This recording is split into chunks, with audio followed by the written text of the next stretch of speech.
நாட்டுக்கோழி முட்டையில் இப்போ நாட்டுக்கோழி மசாலா கிரேவி தாங்க நம்ம செய்ய போகிறோம். இது வேக வச்சு எடுத்துக்கலாங்களா? பாருங்க, வேக வச்சு எடுத்தாச்சுங்க.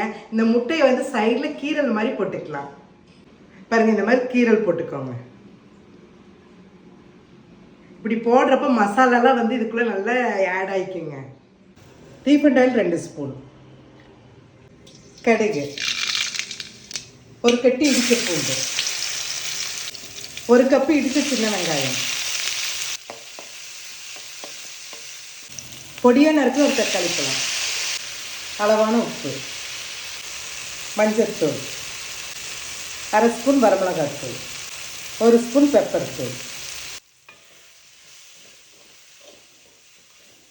1/2 ஸ்பூன் காஷ்மீர் வரமிளகாத்தூள், 1/2 டம்ளர் தண்ணி.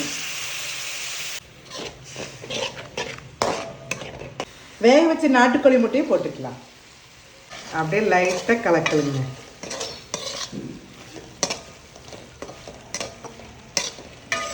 மேலால கொத்தமல்லி தழை. இது ரொம்ப ஈஸியான ரெசிபி தாங்க, நாட்டுக்கோழி முட்டை மசாலா கிரேவிங்க. நீங்களும் ட்ரை பண்ணி பார்த்து எப்படி இருக்குன்னு கமெண்ட்ஸ் பண்ணுங்க.